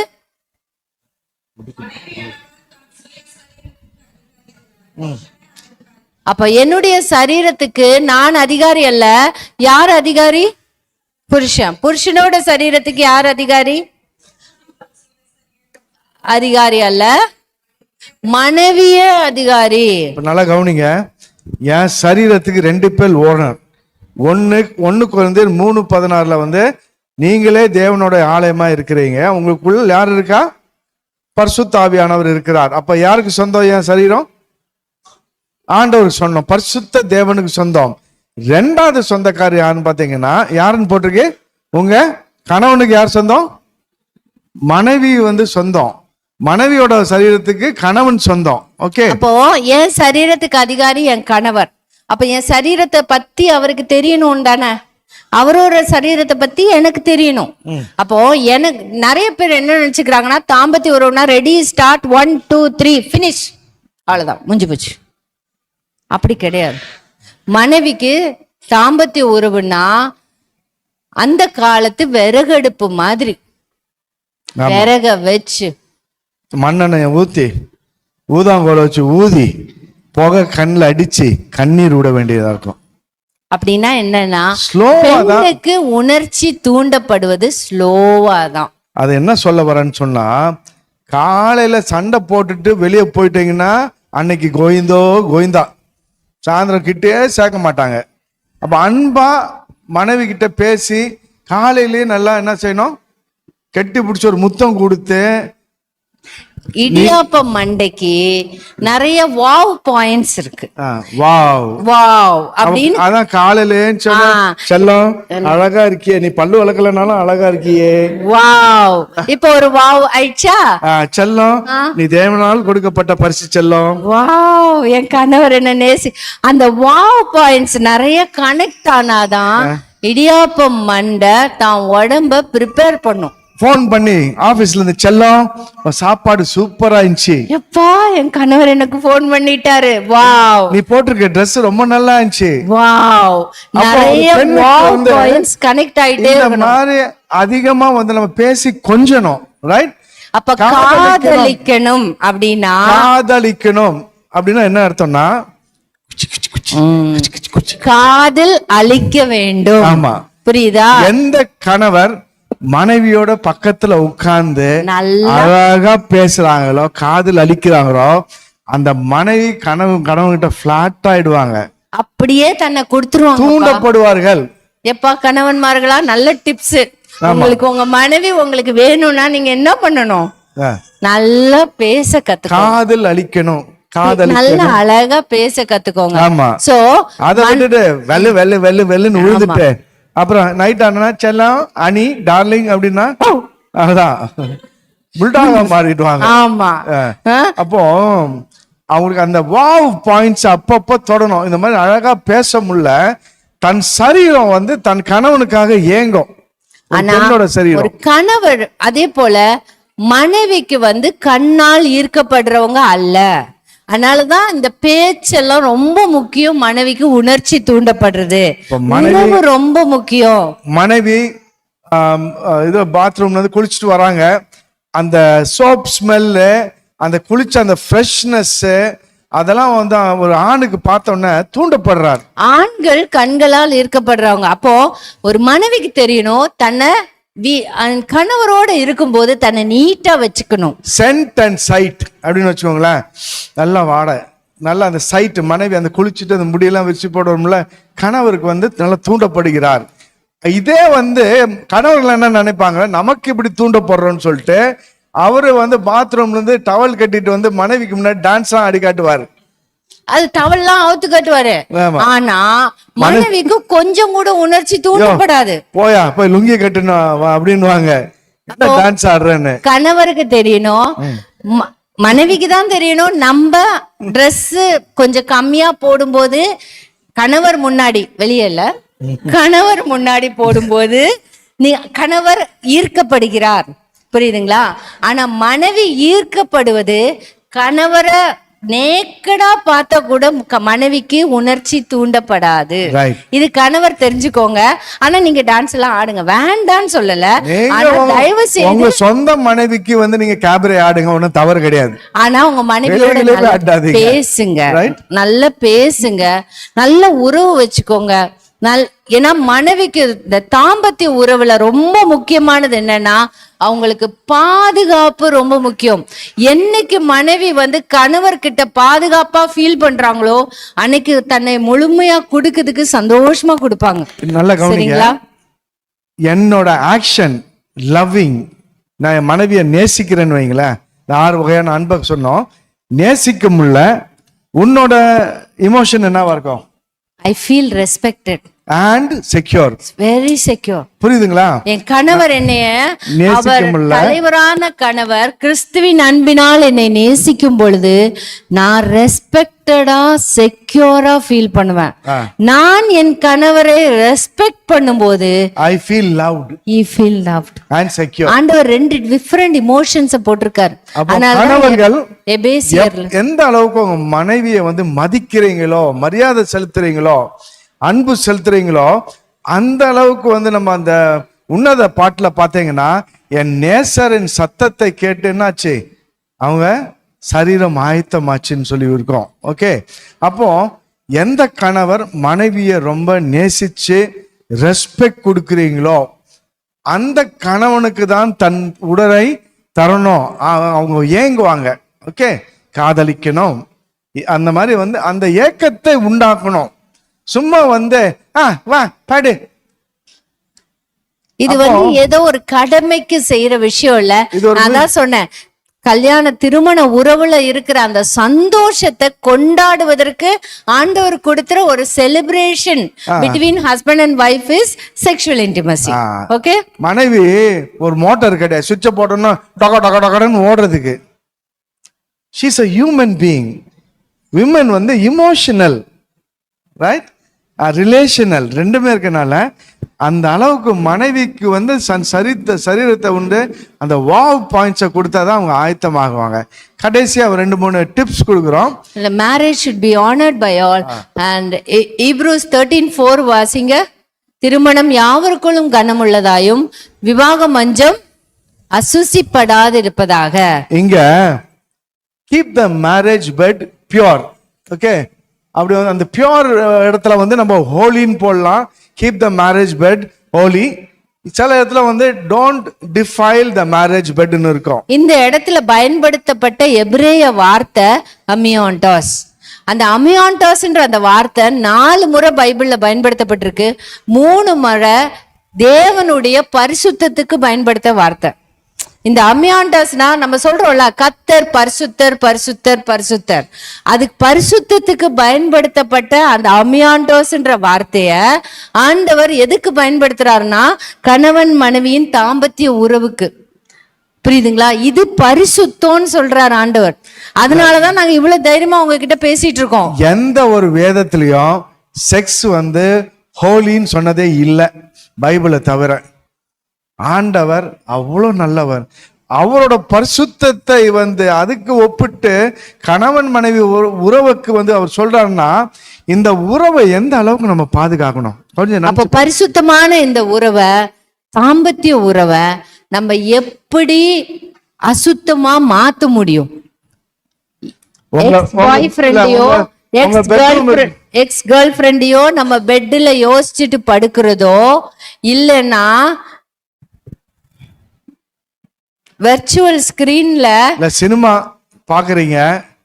நம்ம ஹீரோயின்ஸ்லாம் வந்து பாவம் ரொம்ப ஏழையான பொண்ணுங்க, ட்ரெஸ் வாங்க கூட காசே இல்லை, அதனால தான் ட்ரெஸ் வாங்காம வந்து டான்ஸ் ஆடுறாங்க ஸ்கிரீன்ல. அவளை பார்த்துட்டு அவளை உங்க மைண்ட்ல ஏத்திட்டு மனைவியோட இசைந்தா எத்தனை பேர் ஒன்னாக்குறீங்க? இருவர் அல்ல, பல பேர். கோல் வந்து இருவர் ஒன்னாகணும். அவளை மைண்ட்ல உங்க ஹார்ட்ல வச்சுட்டு அவளை ரசிச்சுட்டு கணவனோடையோ மனைவியோட இசையும்ல எத்தனை பேர் ஒன்னாகிறோம்? திருமணம் மஞ்சம் அசுத்தப்படப்படுகிறதா? இதுதான் வந்து சொல்லுங்க. வர்ச்சுவல் வேர்ல்டை பார்த்து இல்லைன்னா சொன்ன மாதிரி அந்த பழைய காதலன் காதலியை நினைச்சிட்டு நம்ம துணையோட இசையும்ல இந்த அசுத்தமாகி, அதனால நிறைய பேர் இந்த தாம்பத்திய உறவு நல்லா இருக்கணும்ன்றதுக்காக வேண்டி இன்னைக்கு இருக்கிற ஒரு பெரிய ஒரு அடிக்ஷனுக்குள்ள போய் மாட்டுறாங்க. அது என்னன்னா போர்னோகிராஃபி அடிக்ஷன். ஆபாச படங்களை பாக்குறது. இத பார்த்தா கணவன் மனைவியா நல்லா இருக்கலாம்னு நினைக்கிறாங்க. ஆனா பார்த்தா பிரச்சனை என்னன்னா அது பார்க்க பார்க்க பார்க்க நம்ம அடிக்ஷன்ல தான் விழுவோம். அடிமைத்தனம். அது என்னன்னா நம்ம குடி போதை இதெல்லாம் அடிமை மாதிரி போர்னோகிராஃபியும் ஒரு அடிமைத்தனம். இருக்கிறதுலயே கஷ்டமான அடிமைத்தனம் என்னன்னா இந்த ஆபாச படங்கள் தான், போர்னோகிராஃபி தான். குடியிலேருந்து இந்த ட்ரக்ஸ்ல இருந்தெல்லாம் வந்து கஷ்டப்பட்டு வந்துடலாம். இந்த போர்னோகிராஃபி வந்து மைண்ட் மேட்டர்ஸ் ரொம்ப, ரைட்? இதை வெளியே எடுக்கிறதுக்குள்ள ரொம்ப கஷ்டப்படுவாங்க ஜனங்க. ஏன்னா அவ்வளோ ஒரு டெம்டேஷன் வந்து போர்னோகிராஃபி தான். ஏன்னா இந்த இந்த இது வந்து ஹை ப்ளஷரை கொடுக்கும் ஒரு அடிக்ஷன். ஓகே, ஆனால் இதில் என்ன பிரச்சனைனா, ஒரு காலகட்டத்தில் இந்த போர்னோகிராஃபியை பார்க்குறோம். போர்னோகிராஃபியை பார்த்த உடனே பிரெயின் எப்படி டியூன் ஆகும்னு சொன்னால், இந்த போர்னோகிராஃபியை பார்த்த உடனே நம்ம செக்ஷுவலாக வந்து ட்ரிகர் ஆகப்படுறோம். ஓகே, அதை பார்த்து பார்த்து பார்த்து இந்த பிரெயின் எப்படி ஆயிடும்னா, அந்த படத்தை ஸ்க்ரீனை பார்த்தாதான், அந்த செக்ஷுவல் ஆக்டை பார்த்தாதான் என் பிரெயின் ஹார்மோன்ஸ் ரிலீஸ் பண்ணும். அப்போ ரியலா கணவரையோ மனைவியோ பார்த்தா ஒரு ஆசையே இருக்காது, அந்த ஹார்மோன் ரிலீஸ் ஆகாது. பிரெயின் என்ன கேட்கும்னா, அந்த படத்தை காட்டு, அப்போ உனக்கு அந்த விரைப்பை திறன் எரெக்ஷனை ஆக்குவேன் அப்படின்னு சொல்லிட்டு பிரெயின் டியூன் ஆயிடும். அதனால என்ன ஆகும்னா, ஒரு காலகட்டத்தில் ஆண்களுக்கு இந்த விரைப்பு தன்மையை வந்து இழந்து விடுறாங்க. ஏன்னா அந்த படத்தை பார்த்துட்டு மனைவி கிட்ட வரும்போது மனைவி அந்த படத்தை மாதிரியே இருக்க மாட்டாங்க. அது கேமரா கிமிக்ஸ். இங்க இருக்கிறது உண்மையான உடம்பு. இந்த உடம்புக்கும் அதுக்கும் சம்பந்தம் இல்லாத உடம்பா இருக்கும். அதனால வந்து ரிசர்ச்ல என்ன சொல்றாங்க, அடுத்த ஒரு ரிசர்ச்ல என்ன சொல்றாங்கன்னா, அவங்களுக்கு வந்து அந்த ஆசையும் இருக்காது, ரெண்டாவது வந்து எரெக்ஷன் ஆகாத, அதாவது விரைப்பு தன்மையை இழந்துருவாங்க. ப்ரெமச்சர் எஜாக்குலேஷன், செமன் வந்து சீக்கிரம் வந்து வெளியே அவுட் ஆகிடும் அப்படின்னு சொல்லிட்டு சொல்லுவாங்களே, அது ஆகிறதும் உண்டு. அந்த ஆசைகள் இல்லாமல் ஆகிடும். இந்த அடிக்ஷன் உள்ளவங்களுக்கு ஆசையே ஆக, பெண்ணோட ஆசை வராது, அந்த ஸ்கிரீனை பார்த்தா தான் ஆசை ஆகும் அவங்களுக்கு. ஆண்களுக்கு இந்த பிரச்சனை, பெண்களும் இதை பார்க்கறதுனால வைல்டு இமேஜினேஷன், ஒரு கணவனோட அல்ல பல பேரோட உறவு கொள்றதுக்கு தயாராயிடுறாங்க. அதனாலதான் நம்ம நிறைய நியூஸ் எல்லாம் பாக்குறோம். ஏன் ஒரு நல்ல 2 பிள்ளைங்க ஒரு கணவனோட இருக்கிறவங்க எல்லாம் பயங்கரமா ஒரு தவறான வாழ்க்கைக்குள்ள தபால்னு ஓடி போயிடுறாங்க, இல்லைன்னா ஒரு குடும்பத்தையே கொண்டுட்டு அவங்க போறாங்களே அப்படின்னு சொல்லி பார்க்கும்போது, இந்த அளவுக்கு வந்து பாதிப்பை அநேகருடைய மைண்டுக்குள்ள கொண்டு வருது இந்த போர்னோகிராஃபி. ஒருவேளை யாருக்காவது அந்த ஹேபிட் இருந்துச்சுன்னா, தயவு செய்து கர்த்தருடைய நாமத்துல சொல்றோம், இன்னைக்கு அதை நிறுத்திடுங்க. இனிமேல் அதை பார்க்காதீங்க எந்த ஒரு சூழ்நிலை. ஏன்னா கணவன் மனைவி கிடையில இந்த தாம்பத்திய உறவை ஆண்டவர் என்னன்னு சொல்றாரு, பரிசுத்தமான உறவு. இது 2 பேரும் சந்தோஷமா என்ன வேணா பண்ணலாம், இப்படிதான் பண்ணணும் அப்படிதான் பண்ணணும்லாம் இல்ல, என்ன வேணா ஆசையா 2 பேரும் பண்ணிக்கலாம். உங்க பெட்ரூம்லயும் நீங்க சந்தோஷமா இருக்கலாம், உங்க பாத்ரூம்லயும் சந்தோஷமா இருக்கலாம், குதிச்சிட்டு பண்ணுங்க, பண்ணுங்க, தலைகீழ பல்ட்டி போட்டும் பண்ணலாம். கணவன் மனைவி எப்படி வேணாலும் சந்தோஷமா இருக்கலாம். உங்களுக்கு புரியுதுங்களா? இப்படிதான் இருக்கலாமா அப்படிதான் இருக்கலாம்னு தெரியல. உங்க சொந்த மனைவி உங்க சொந்த கணவன் கூட உங்க 2 பேருக்கும் பிடிச்சதுன்னா நீங்க எப்படி வேணாலும் இருக்கலாம். அதுக்காக நீங்க வந்து போர்னோகிராஃபியை பார்க்கணும்னு அவசியம் கிடையாது. இந்த வெளியே போறீங்க, எத்தனை வகையான பச்சை உங்களால எண்ண முடியும்? How many shades of green you can count? சொல்லுங்க. You cannot. பண்ண முடியுமா? முடியாது. யார் இது படைச்சா? அவருடைய கர்த்தர் கற்பனை வளம் இதுல போட்டு வச்சிருக்காரு. அவருடைய சாயல்ல படைக்கப்பட்ட நம்மளுக்கு கற்பனை வளத்தை தந்திருக்காரு. கணவனும் மனைவியும் வரமுள்ள ஆண்டவர் அந்த கற்பனை வளத்தை வைத்திருக்கிறார். அது என்னன்னா, ஒருத்தர் பேசி எப்படிமா அவனுக்கு வேணும், நான் எப்படி இருக்கணும் அப்படின்னு ஒருத்தர் பேசணும். நான் ஃபுல்லா உங்களுக்கு சந்தோஷம் கொடுத்திருக்கேனா, நான் எப்படிமா நான் கொடுத்துருக்கேன்னா அப்படி கேளுங்க. இது ஊமக்க படம் கிடையாது. லைட் ஆஃப் பண்ணிட்டு வாயில பிளாஸ்ட் பேசணும், சந்தோஷமா பேசணும். இது நம்ம என்ன நினைச்சுக்கிறோம், இது வரமா ஏதோ எனக்கு தேவைப்படுது, ஏதோ முடிச்சோமா போனோமான்னு இல்லை. 2 பேரையும் இணைக்கணும். இந்த தாம்பத்திய உறவு, செக்ஷுவல் இன்டிமசி வந்து எப்படின்னு சொன்னா, it is connected to my spirituality. என்னோட ஆன்மீகத்துக்கும் என்னோட இமோஷன்ஸ்க்கும் என்னோட இன்டலெக்டுக்கும் அது கனெக்டட். உங்களுக்கு புரியுதா? அப்போ எங்க ஆன்மீகம் எந்த அளவுக்கு நல்லா இருக்கோ தேவனோட, அந்த அளவுக்கு நாங்க வந்து என்ஜாய் பண்ணலாம். அப்போ the emotions is also connected with our sexuality. Okay, இது 5ஐயும் பிரிக்க முடியாது. அதனால தாம்பத்திய உறவு பரிசுத்தமானது, புனிதமானது, அழகானது. அதை நம்ம கொச்சப்படுத்தக்கூடாது, அசிங்கப்படுத்தவும் கூடாது. அதனால கணவன் மனைவி ஒன்னா வரும்போது நம்ம சுத்தமா இருக்க வேண்டியது அவசியம். ஆமா பக்கத்துல வரும்போது நாத்தம் அடிக்கிற மாதிரி இருக்க கூடாது. ஆமா. சரிங்களா? அதனால அது ஒரு சில மற்ற கல்ச்சர்லாம் பாத்தீங்கன்னா தாம்பத்திய உறவு கொண்ட பிறகு பெண்கள் எல்லாம் போய் குளிப்பாங்க, அப்படிதானே? என்ன கேக்குறேன், ஆமாவா இல்லையா? அதுக்கு முன்னாடி குளிங்க. அது வந்து தீட்டுப்படுத்திடும். தீட்டு பண்ணனால போய் பெண்கள் குளிப்பாங்க. நாங்க என்ன சொல்றோம்னா தாம்பத்திய உறவுக்கு முன்னால நல்ல சோப்பு போட்டு நாராம வந்து தாம்பத்திய உறவு கொள்ளுங்கன்னு சொல்றோம். அதுக்கப்புறம் இடியாப்பம் மண்டை. ஏன்னா இப்ப டப்பா மண்டை செக்ஸ் டப்பாக்குள்ள போன உடனே செக்ஸ்னு ஒரே போக்கஸ்டா இருக்கும். புரியுதுங்களா? புரியுதுங்களா? போக்கஸ்டா இருப்பாரு. அவருக்கு செக்ஸ்ல சக்சஸ் வேணும்னு சொல்லிட்டு அந்த செக்ஸ் பாக்ஸ்லயே இருப்பாரு. அவர் வந்து ரொம்ப இன்வால்வ்டா பண்ணிட்டு இருப்பாரு. இடியாப்ப மண்டை இந்த ஆக்டோபஸ் கை மாதிரி இப்படி போவோம் அங்க திங்க் பண்ணுங்க. ஜன்னல் சாத்தலன்னு நினைக்கிறாங்க. எங்க கதவு பிள்ளை அழுகுற மாதிரி இருக்குங்க. எங்க நாளைக்கு 25,000 ரூபாய் ஃபீஸ் கட்டணும். அந்த பலூன்ல பேச வேண்டியது, நாளைக்கு நடக்க வேண்டியது, மிக்ஸி வேலை செய்யல, எல்லா விஷயத்தையும் கொண்டது இந்த தாம்பத்திய உறவு சமயத்துல சொல்லக்கூடாது. நல்ல தாம்பத்திய உறவு கொள்ளும்னு அதான் மிக்ஸி வேலை செய்யல, நாளைக்கு சட்னி அரைக்க முடியாதுன்னா இந்த மனுஷன் என்ன ஆகுவாரு? நம்ம என்ன நினைச்சுக்கிறோம்னா மனுஷன் இப்பதான் நம்ம சொன்ன பேச்செல்லாம் கேக்குறான்னு சொல்லிட்டு எல்லாத்தையும் சொல்லக்கூடாது. புரியுதுங்களா? அவரோட டப்பா என்ன திறந்திருக்கு? செக்ஸ் டப்பா தான். சோ அதனால இடியாப்ப மண்டை கண்டதும் யோசிக்க கூடாது.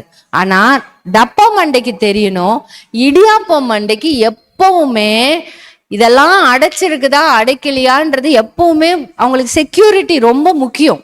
ஸோ நீங்க உங்க ரூம் எல்லாம் க்ளோஸ் பண்ணி நல்ல ஒரு சேஃப்டி என்வாயன்மெண்ட் வந்து ரொம்ப இம்பார்ட்டன்ட்.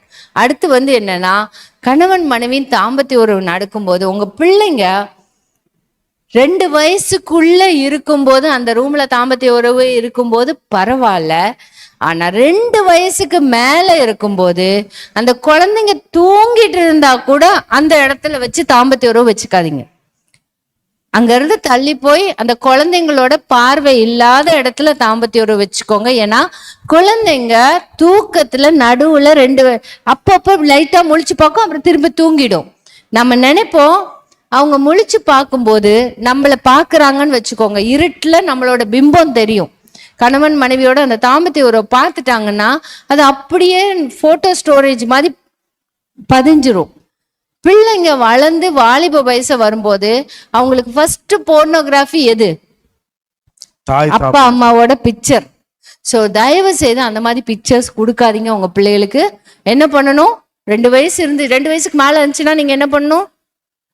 அந்த குழந்தைக்கும் உங்களுக்கும் இடையில அட்லீஸ்ட் ஒரு ஸ்கிரீனாவது இருக்கணும். அந்த குழந்தை பார்த்துக்க கூடாது. நிறைய பேர் நினைப்பா குழந்தை தூங்க தானே செய்யுது, குழந்தைய ஆட்டி பார்ப்பாங்க, குழந்தைய இது பண்ணி பார்ப்பாங்க, ஆனா குழந்தை தூங்குற மாதிரி தான் இருக்கும். சம்டைம்ஸ் நடுவுல முழிக்கும். சரிங்களா? 2 வயசுக்கு மேல, ஏன்னா 2 வயசுக்கு மேலதான் மெமரி மேக்கிங் டைம். அதுங்க மெமரிஸை ஸ்டோர் பண்ற டைம். சரிங்களா? நீங்க கிட்ட நிறைய கவுன்சிலிங் வர யங்ஸ்டர்ஸ் சொல்லியிருக்காங்க, நாங்க பார்த்துருக்குறோம் அப்படின்னு சொல்லிட்டு, நாங்க அப்பா அம்மாவோட உறவை பார்த்துருக்குறோம், எங்களுக்கு அது கஷ்டமா இருக்குது அப்படியெல்லாம் சொல்லியிருக்காங்க. ஸோ தயவு செய்து அந்த மாதிரி ஒரு சிச்சுவேஷனை நம்ம உண்டாக்க கூடாது. அதுக்காக பயந்துட்டு ஒண்ணுமே பண்ணாம இருக்காதீங்கப்பா. உங்களுக்கு எவ்வளவு ஆண்டவர் நிறைய நேரத்தை கொடுத்துருக்காரு. பிளான் பண்ணி நீங்க எப்படி வந்து உறவு கொள்ளணும்ன்றத பிளான் பண்ணும். இதுக்கு வயது வரம்பு கிடையாது. நம்ம ஆபிரகாம் தாத்தா இருக்காரு, எலிசபெத்தும் செகரியா இருக்கிறாங்க, நிறைய பேர் இருக்கிறாங்க பைபிள்லயே வந்து அது வயது கிடையாது. Okay okay. கணவனும் மனைவியும் 2 பேரும் கையை பிடிச்சு ஒரு செகண்ட் பேசுங்க. தாம்பத்திய உறவு நான் உன்னை ரொம்ப நல்ல ஃபுல்ஃபில் பண்றேனா, நான் உன்னை முழுமையா சந்தோஷமா வச்சிருக்கிறேனா, பேசுங்க.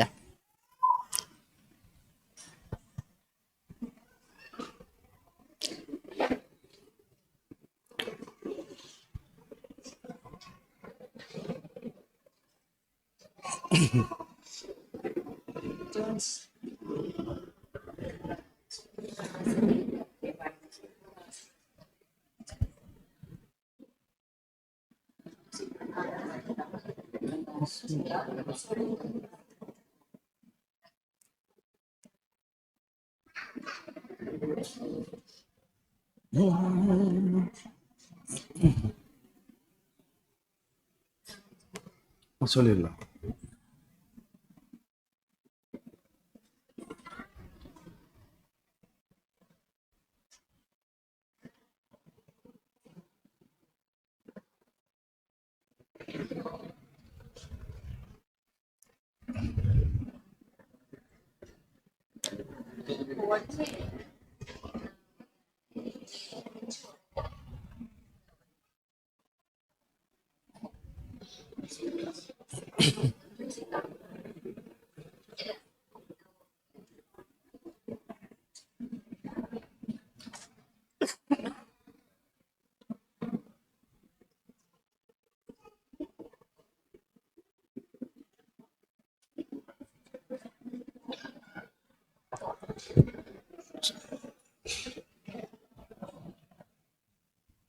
சோ இத தொடர்ந்து பேசுங்க.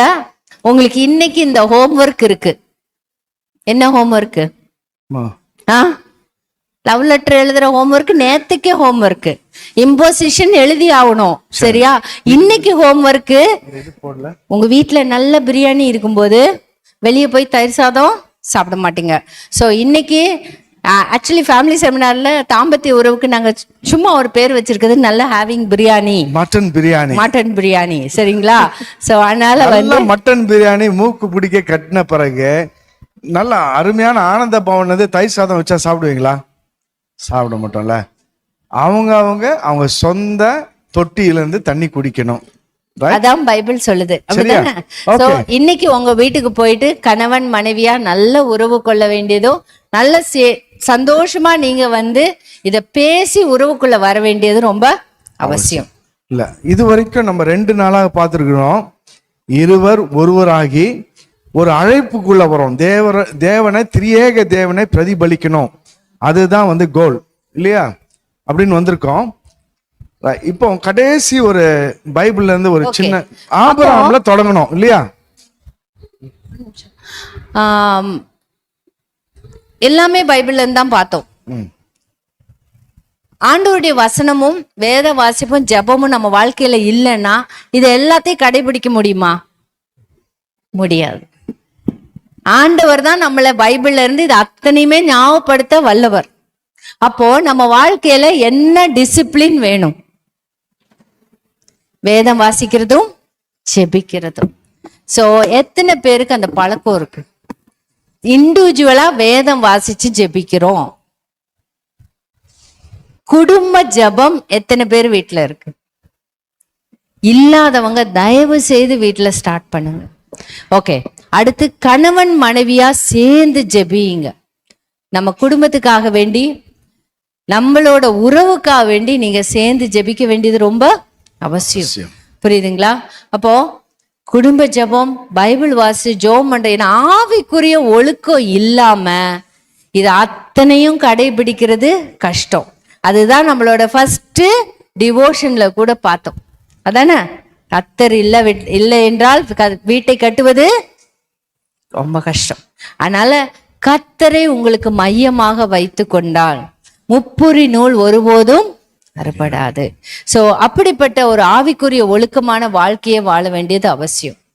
ஆபிரகாம்ல இருந்து உடன்படிக்கையை பார்த்தோம். ஆண்டவர் 4 பெரிய ப்ராமிஸ கொடுக்கிறாரு. என்ன ப்ராமிஸ் கொடுக்கிறாரு? உன் பேரை பெருமைப்படுத்துவேன், உன்னை பெரிய ஜாதியாக்குவேன், உன்னை ஆசீர்வதிக்கிறவங்களை ஆசீர்வதிப்பேன், உன்னை சபிக்கிறவங்களை சபிப்பேன், உனக்குள், இதுதான் ரொம்ப முக்கியமான 4வது ப்ராமிஸ், உனக்குள் பூமியில் உள்ள எல்லா ஜனங்களும் ஆசீர்வதிக்கப்படும். சரியா?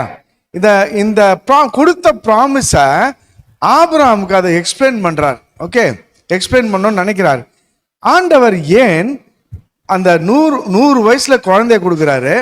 அந்த குழந்தைக்கு ஒரு 15 வயசு ஆன பிறகு உன் குழந்தைய ஈசாக்க பலி கொடு அப்படின்றாரு. எதுக்காக? நம்ம எல்லாம் நினைப்போம் விசுவாசத்தை செக் பண்றதுக்கு, அவன் விசுவாசிக்கிறானா அப்படின்னு பாக்குறதுக்கு நினைப்போம். ஆனா அது இல்ல. ஆண்டவர் அதுவும் அதுல ஒரு காரணம். ஆனா ஆண்டவர் கொடுத்த ப்ராமிஸ் என்னன்றத ஆண்டவர் ஆபிரகாமுக்கு வெளிக்காட்டுறார். என்னன்னா, ஆபிரகாம் நீதிமானாக்கப்பட்டான் போட்டிருக்கா வேதத்துல. ஒரு ஆள் நீதிமானாக்கப்படணும்னா என்ன செய்யணும்? யாரை விசுவாசிக்கணும்? என்ன விசுவாசிக்கணும்? ஆபிரகாம் விசுவாசித்தான், அவன் நீதிமானாக்கப்பட்டான். யாரை விசுவாசிக்கணும்? இயேசு கிறிஸ்துவை விசுவாசிக்கணும். அப்போஸ்தலர் நடவடிக்கை அதுல 4ஆம் அதிகாரம் 12ஆம் வசனம் என்ன சொல்லுது? அவரே அல்லாமல் வேறு ஒரு நாமத்திலேயும் உங்களுக்கு ரட்சிப்பு இல்லை அப்படின்னு சொல்ல முடியல. இதுதான் ரொம்ப முக்கியமான. நீதிமான ஆக்கப்படணும்னா இயேசு கிறிஸ்துவை அறிந்திருக்கணும், அக்செப்ட் பண்ணிருக்கணும். ஓகே, உனக்குள் இந்த பூமியில் உள்ள எல்லா ஜனங்களும் ஆசீர்வதிக்கப்படுவாங்க. எப்படி ஆபிரகாமுன்னு சொல்லிட்டு ஆண்டவர் சொல்லி கொடுக்கிறார். அப்போ சொல்லி கொடுக்கும்போது மகனை பலியிட அப்படின்னு ஆபிரகாம் நடந்து போறார். ஒரு சின்ன குழந்தையோட, அந்த 15 வயசு பையன், அவன் முதுகுல கட்டையை ஏத்திட்டு போறான். அப்போ ஆபிரகாம் கத்தியும் நெருப்பையும் எடுத்துட்டு கூடயே போறார். போற வழியில அந்த குழந்தை அதிகமா கேள்விகள் கேட்டிருக்கலாம் இல்லையா? அங்க பார்க்காதீங்க, அது கேட்க அப்புறம் விட்டலாம், சரியா? இங்க பாரு, இது ஒரு முக்கியமானது. இது ஒரு முக்கியமான செஷன். ஆபிரகாம் இடத்துல உங்களுக்கு 115-20 வயசு ஆகுதுன்னு வச்சுக்கோங்களேன். இப்பதான் ஒரு 15-17 வயசுல ஒரு குழந்தைய கொடுத்துருக்காங்க. அந்த குழந்தைய பலியிட சொன்னால் நீங்க என்ன சொல்லுவீங்க ஆண்டவர்கிட்ட? வேண்டாம் ஆண்டவரே, ஐயோ ஆண்டவரே, ஆண்டவரே சொல்லுவோம்ல. இந்த ஆண்டவரே வேண்டாம் அப்படின்னு கூட நம்ம சொல்லலாம் இல்ல, என்ன எடுத்துக்கோங்கன்னு சொல்லுவோம். ஆபிரகாம் போறாரு, கட்டையை அடுக்கிறாரு, மகனை மேல வைக்கிறாரு, கெட்டுறாரு, கத்தி எடுத்து பலி கொடுக்க போற வேலையில ஆண்டவர் ஆபிரகாமை நிறுத்துன்னு சொல்லிட்டு அவர் கரம் அந்த பலியை நிறுத்திச்சு. ஆபிரகாமே, இதை உனக்கு எதுக்கு செய்ய சொன்னேன்னு சொன்னா, உனக்கு ஞாபகம் இருக்கா? 75 வயசுல உனக்கு கொடுத்த ப்ராமிஸ் ஞாபகம் இருக்கா? உனக்குள் இந்த பூமியே ஆசீர்வதிக்க போன்னு சொல்லிட்டு அதை எக்ஸ்பிளைன் பண்றதுதான் ஆபிரகாமே அப்படின்னு சொல்லிட்டு சுவிசேஷத்தை அறிவிக்கிறார். இன்னைக்கு நீ மொரியா மலையில நீ ஏறுற, உன் பையன் கட்டையை எடுத்துட்டு நடக்கிறான். இதே மாதிரி கொல்கதா மலைக்கு என் பையன் கட்டையை எடுத்துட்டு நடப்பான். இன்னைக்கு உன் பையனை கட்டை மேல ஏத்துன, நானும் என் பையனை கட்டை மேல ஏத்துவேன். ஆனா இன்னைக்கு உன் பையனை நான் சாவடிக்கல, அதுக்கு பதிலா நான் என்ன கொடுத்துட்டேன்? ஒரு ஆட்டுக்குட்டியை பலியா கொடுத்துட்டேன். ஆனா அன்னைக்கு என் மகனை கட்டை மேல ஏத்துன பிறகு நான் என்ன பண்ண மாட்டேன்? வேற ஆட்டுக்குட்டியை வைக்க மாட்டேன். என் மகனையே நான் தகன பலியாக கொடுக்க போறேன். அது நல்லா கவனிங்க. உன் ஒரே குமாரனாகிய ஈசாக்கை அப்படின்னுவாரு ஆண்டவர் ஆபிரகாம்கிட்ட பேச. உன் குமாரனாகிய ஈசாக்கு, அதான் உன் மகனும் என் மகனும். உங்களுக்கு புரிஞ்சுதா? உன் மகன் ஆபிரகாமோட மகன் தான் இயேசு கிறிஸ்து. உங்களுக்கு புரியுதா? உன் மகனும் என் மகனும். அவனை அன்னைக்கு கொல்கதா மலையில நானே பலி கொடுப்பேன் அப்படின்னு சொல்றாரு. நீங்க கேட்கலாம், இதுக்கு என்ன ப்ரூஃப் இருக்கு? இது சுவிசேஷமா அறிவிச்சீங்களே அப்படின்னு நாங்க சொன்னோம். ஆபிரகாம் விசுவாசித்தார், அவர் நீதிமானாக்கப்பட்டார். சுவிசேஷமா எங்க அறிவித்தார்? கலாத்தியர் 3ஆம் அதிகாரம் 6, 7, 8 வாசிங்க.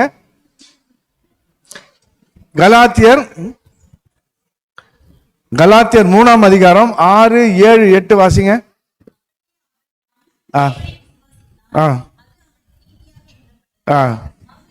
தேவனை விசுவாசித்தான், அதுவே நீதியாகப்பட்டது. எதை விசுவாசித்தான்? வாசிங்க.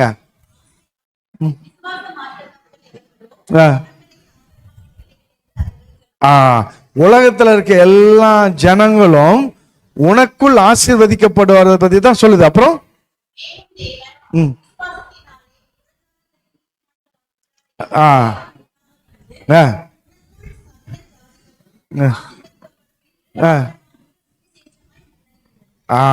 ஆபிரகாமுக்கு சுவிசேஷத்தை தேவன் முன்னறிவித்தார். ஆபிரகாம் விசுவாசித்தான், அவன் நீதிமான் ஆக்கப்பட்டான். இயேசு கிறிஸ்து சொல்லுவாரு, ஆபிரகாம் என் நாட்களை காண ஆவலாய் இருந்தான், அவன் கண்டான், கண்டு களி கூர்ந்தான். அப்போ பரிசேயர் எல்லாம் சிரிப்பாங்க. இயேசு கிறிஸ்துவ ஆபிரகாம் எங்க பார்த்தான்? ஈசாக்கின் மூலமாக பார்த்தான், அந்த பலியின் மூலமாக பார்த்தான். அப்போ இங்க மொரியா மலையில நடந்தது என்னது? ரிஹர்சல். கொல்கதா மலையில நடந்தது என்னது? ரியல். புரியுதுங்களா? புரியுதுங்களா? ரியலுக்கு ஒரு ரிஹர்சல் தேவை. தேவனாகிய கர்த்தர் திரும்பவும் வருகிறேன்னு சொல்லியிருக்காரு. ஆட்டுக்குட்டியானவர் வரும்போது, மணவாட்டியான சபை எடுத்துக்கொள்ளப்படும் போது என்ன நடக்க போகுது? அங்க என்ன கொண்டாட்டம் நடக்க போகுது? ஆண்டவர் வரப்போறார். ஆட்டுக்குட்டியானவரின் திருமண விழா நடக்க போகுது. அப்ப அது ரியல்னா இது என்னது? நம்புறீங்களா? இந்த ரிஹர்சல்ல நீங்க உருப்படி இல்லைன்னா அந்த ரியலுக்கு நீங்க தயாராவீங்களா? ஆபிரகாம் ரிஹர்சல்ல உருப்படியா பண்ணான், அதனால அவன் ரியல் அங்க பார்த்தான் அவன். அதனாலதான் ஆபிரகாம் விசுவாசிகளின் தகப்பன் என்று அழைக்கப்பட்டான். அவன் அங்கேயே காஸ்பல்ல விசுவாசிக்கிறான். ஒரு நாள் கிறிஸ்து எனக்காக மரிப்பார் என்பதை அவன் விசுவாசித்தான்.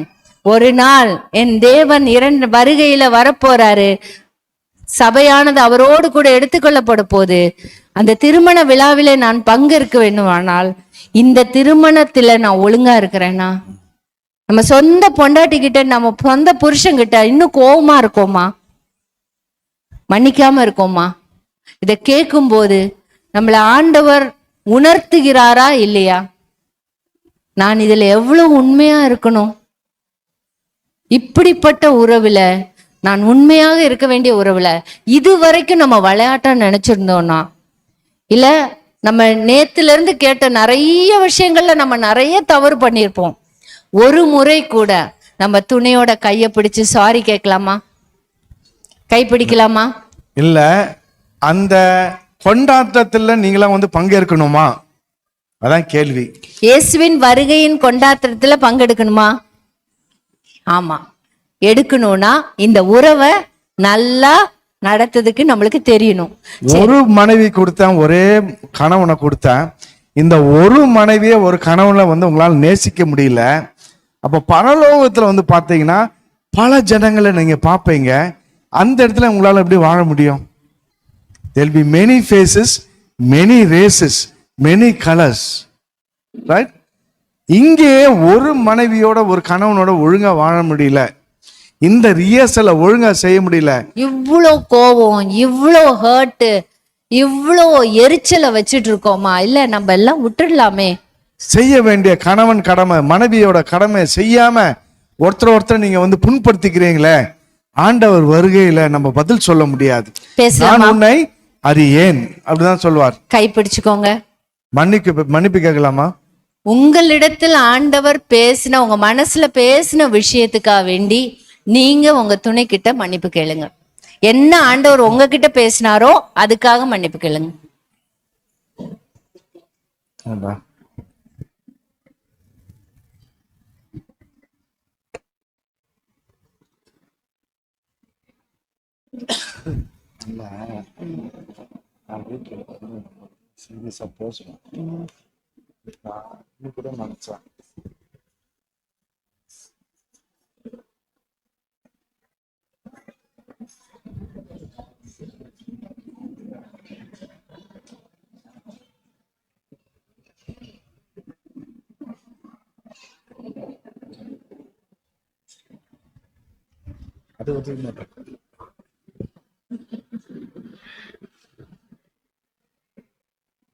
அந்த மன்னிப்பின் விடுதலையோட எழும்பி நிப்போமா? மன்னிப்பு என்பது ஒரு பெரிய விடுதலை இல்ல? அந்த மாதிரி ஒரு பெரிய பாரம் நம்மளை விட்டு போறதே பெரிய சந்தோஷமா இருக்கும். இப்போ வந்து நம்ம உடன்படிக்கையின் வாக்குறுதியை திரும்பவும் எடுக்க போறோம். அதனால திரும்பவும் கல்யாணம் ஆக போற மாதிரி ஒரு ஃபீலிங். ஸோ நம்ம ட்ரெஸ்லாம் கல்யாணம் அன்னைக்கு மாதிரி பண்ணல, பட் இருந்தாலும் அன்னைக்கு வந்து நம்ம ட்ரெஸ் எல்லாம் பார்த்து வேடிக்கை பார்த்து நம்ம சரியா உடன்படிக்கை வாக்குறுதியை கொடுக்கல. அதனால இன்னைக்கு நம்ம சரியா கொடுக்க போறோம். சரி, நம்ம கணவன் மனைவி கை பிடிச்சிக்கலாமா? கை பிடிச்சிக்கலாம், இல்ல தோல்ல கை போட்டுக்கலாம், எப்படி வேணா உங்க இஷ்டம். நல்லா கட்டி பிடிச்சிக்கலாம், பிரச்சனை இல்ல. ஒட்டி நின்னுக்கலாம். இந்த பாட்டை பாட போறோம். First to last stanza.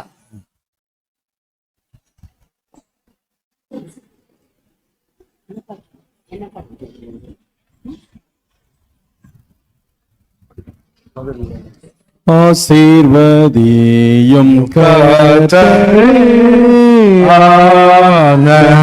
ஆனந்தமிகவே நிசவுதியும் சுத்தரே, நீதாம் மகிழவே விசிறவான ஜோதி கதிரங்கே மெஸ்ஸியாயம் மணவாழனே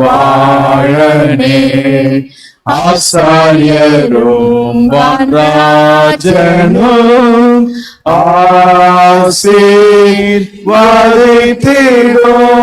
4 பூதல ஆசீர்வாதத்தால் பூரணமாகவே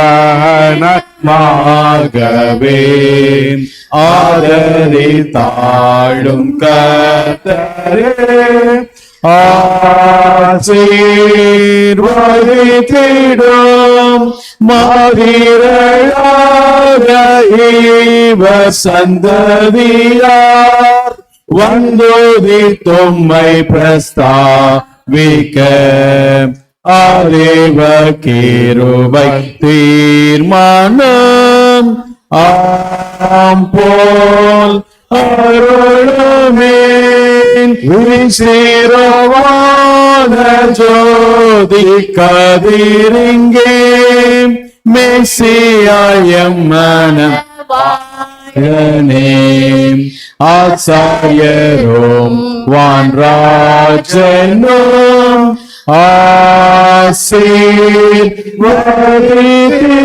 ஆசீர்வதித்திடும். ஜெபத்தோட ஒருத்தர் பார்த்து நிக்கலாம். அன்னைக்கு திருமணம் நடக்கும்ல, அந்த வாக்குறுதி கொடுக்கும்ல, நம்ம சீரியஸா செய்யல. ஆனா திருமணம் என்பது ஒரு உடன்படிக்கை என்று நம்ம நல்லா புரிஞ்சிருக்கிறோம். அந்த உடன்படிக்கையும் புது வகையாக நம்ம செய்ய போறோம். ஆனா சீரியஸா செய்ய போறோம். ஏன்னா ஆண்டவர் வருகையில நம்ம கணவன் மனைவி பிள்ளைகளோடு அங்க இருக்கணும். ஓகே, அப்ப சீரியஸா இன்னைக்கு தான் உங்களுக்கு திருமணம் நடக்க போகுது. மாத்திரளாக இவர் சந்ததியார் வந்து துதித்து ஆசீர்வதிக்க ஆம் தேவ கிருபை தாருமே. நம்ம ஆண்டவரை சந்திச்சு கணவன் மனைவியா நம்ம அங்க போய் நிக்கும் போது, திரும்பி பார்க்கும்போது, நம்ம பிள்ளைங்க, நம்ம பிள்ளைங்களுக்கு பிள்ளைங்க, நம்ம பிள்ளைங்களுக்கு பிள்ளைங்க, அவங்களுக்கு பிள்ளைங்க, அவங்களுக்கு பிள்ளைங்க, பா எவ்வளவு ஒரு பெரிய கூட்டத்தை நம்ம பார்க்க போறோம். இன்னைக்கு அந்த விஷுவலைஸ் பண்றீங்களா? எங்க 2 பேர்ல தொடங்கி கோடா கோடி வந்து எங்க நம்ம பேர பிள்ளைங்க பிள்ளைங்க பிள்ளைங்க அப்படி அந்த ஒரு விஷுவலைஸ் பண்ணி பாருங்க. ஆனா அந்த விஷன் நல்லா இருக்கணும்னா இங்க நாங்க நல்லா இருக்கணும். நாங்க சரி பண்ணாதான் பிரிஞ்சா அதை பார்க்க முடியுமா? ஒரு சுத்தமா பார்க்க முடியாது. ஜெனரேஷன் எவ்வளவு ஒரு பெரிய துக்கமான விஷயம். நம்ம 2 பேரும் சேர்ந்து இருந்தா எவ்வளவு பார்க்க போறோம். நம்ம 2 பேரும் ஒன்னா சேர்ந்தோம்னா ஒரு நாடே நம்மளுக்கு பின்னாடி இருக்கும். 2 பேரும் வந்து பிரிஞ்சோம்னா ஒரு நாட்டையே அழிக்கிறோம். ஒரு தேசத்தை நம்ம காண போகிறோம். அந்த ஒரு சந்தோஷத்தோட, அந்த ஒரு தரிசனத்தோட, அந்த ஒரு பாரத்தோட ஒருவரை ஒருவர் பார்த்து 2 கையையும் பிடிச்சு இந்த போர்டை பார்க்காம ஒருத்தர் கண்ணை பார்த்து நம்ம உடன்படிக்கையின் வாக்குறுதியை கொடுக்க போறோம். உடன்படிக்கை செய்யும் போது யாரு நம்ம மத்தியில சாட்சியா நிக்கிறா? தேவன் சாட்சியாக இருக்கிறார். கர்த்தர் இப்போ நம்ம மத்தியில இருக்கிறார். அந்த உணர்வோடு இந்த வாக்குறுதியை கொடுங்க. கணவர் இப்ப இத ஃபாலோ பண்ணுங்க. பீட்டரா, கிறிஸ்து சபையை நேசிக்கிறது போல நான் உன்னை நேசிக்கிறேன். நான் உன்னை நேசத்தினாலும் தியாகத்தினாலும் பணிவிடையாலும் கிருபையோடும் இரக்கத்தோடும் பாதுகாத்து கனப்படுத்துவேன். உன் தேவைகளை எல்லாம் கவனித்துக் கொள்வேன். உன் உணர்ச்சிகளை புரிந்து கொண்டு அதன் தேவைகளை சந்திப்பேன். நான் உன்னை நம் திருமண உடன்படிக்கையின் மனைவியாகவும் தோழியாகவும் ஏற்றுக்கொள்கிறேன். நீ எனக்கு கர்த்தரால் கொடுக்கப்பட்ட பரிசு என்பதை அன்புடன் ஏற்றுக்கொள்கிறேன். நான் கொடுத்த வாக்குறுதியை மறுபடியுமாக தேவ சன்னதியிலும் தேவ மக்களின் பிரசன்னத்திலும் உறுதி செய்கிறேன். ஆமென். மனைவிகள் சபை கிறிஸ்துவை நேசித்து கிறிஸ்துவுக்கு தாழ்மைத்துவமாக வருவது போல நான் உங்களை நேசித்து உங்கள் தலைமைத்துவத்திற்கு தாழ்மைத்துவமாக வருகிறேன். நான் உங்களிடத்தில் உண்மையாய் இருப்பேன். உங்களையே நேசிக்கவும் கனப்படுத்தவும் ரசிக்கவும் எல்லா நிலைமையிலும் மனரம்யமாய் இருக்கவும் வாக்களிக்கிறேன். உங்கள் உணர்ச்சிகளை புரிந்து கொண்டு நடந்து கொள்ளுவேன். நீங்கள் தேவனால் கொடுக்கப்பட்ட பரிசும் உடன்படிக்கையின் தோழனுமாய் ஏற்றுக்கொள்கிறேன். நான் கொடுத்த வாக்குறுதியை மறுபடியுமாக தேவ சன்னதியிலும் தேவ மக்களின் பிரசன்னத்திலும் உறுதி செய்கிறேன். ஆமென். எங்களை நேசிக்கிற நல்ல பிதாவே, இந்த நேரத்துக்காக வேண்டி உமக்கு நன்றி செலுத்துகிறோம் கர்த்தாவே. உம்முடைய பிள்ளைகள் கொடுத்த வாக்குறுதிகளை கேட்கிற தேவனாக இருக்கிறீர். மறுபடியும் நாங்க முழு மனதோட உடன்படிக்கையின் வாக்குறுதியை எடுத்துக்கொண்டோமே ஆண்டவரே. எங்கள் மத்தியில் நீர் சாட்சியாக நிற்கிறீர். எங்கள் மத்தியில் நீர் உலாவுகிற தேவனாக இருக்கிறீர். இதை எல்லாவற்றையும் பார்த்து கொண்டு இருக்கிறீர் கர்த்தாவே. முழுமையாக நாங்க மன்னிப்பின் விடுதலையோட ஒருத்தரை ஒருத்தர் நாங்க ஏற்றுக்கொள்றோம் ஆண்டவரே. நாங்க அந்த கொடுத்த வாக்குறுதியை நீர் ஆசீர்வதித்தரலும். இந்த ஒவ்வொரு குடும்பத்தையும் ஆசீர்வதித்தரலும் கர்த்தாவே. இவர்கள் ஒவ்வொருத்தரும் கர்த்தாவே உமக்கென்று ஒரு சாட்சி உள்ள குடும்பங்களாக வாழ நீ கிருபை தாரும் கர்த்தாவே. இவர்கள் குன்றின் மேல் வைத்த கர்த்தாவே விளக்கை போலவும் கர்த்தாவே இவர்கள் உப்பாவும் ஒளியாகவும் இருக்க நீ கிருபை தாரும் கர்த்தாவே. இவர்களுடைய பிள்ளைகள் ஒரு சாட்சி உள்ள பிள்ளைகளாக வளர நீ கிருபை தாரும் கர்த்தாவே. தேவரீர் இவருடைய வாழ்க்கை அநேக குடும்பத்தை உம்மிடத்தில் கொண்டு வருகிற ஒரு குடும்பமாக மாற நீ கிருபை தாருங்க கர்த்தாவே. எல்லா பிரச்சனைகளையும் கர்த்தாவே எல்லாவற்றையும் அவர்கள் பேசி ஒரு நல்ல ஒரு முடிவுக்கு வர நீ கிருபை தாருங்க கர்த்தாவே. இங்கிருந்து போகும்போது கர்த்தாவே ஒரு நல்ல விடுதலையோடு ஒரு புதுமண தம்பதியரை போல ஒரு நல்ல சந்தோஷமான குடும்பமாக அவர்கள் வீட்டுக்கு சென்று அவருடைய மகிழ்ச்சி தொடர்ந்து நிலைக்க நீ கிருபை தாரும். தொடர்ந்து அவருடைய அன்பின் மொழிகளை ஒருவருக்கொருவர் பரிமாறிக்கொள்ள நீ கிருபை தாரு சாமி. வித்தியாசங்களை புரிந்து கொண்டு எரிச்சலாகாம சந்தோஷமா குடும்பம் நடத்த நீ கிருபை தாருங்க கர்த்தாவே. கணவன் தலைமைத்துவத்தை ஏற்றுக்கொள்ள மனைவி தாழ்மைத்துவமாக வரவும் நீ கிருபை தாரும். பிரச்சனைகளை கர்த்தாவே சரிப்படுத்தவும் அதை திரும்ப திரும்ப செய்யாமல் இருக்க திருந்தி வாழ முடிவெடுக்கும் நீர் அவர்களுக்கு கிருபை தாருங்க கர்த்தாவே. உம்முடைய கரத்துல ஒப்படைக்கிறோம்.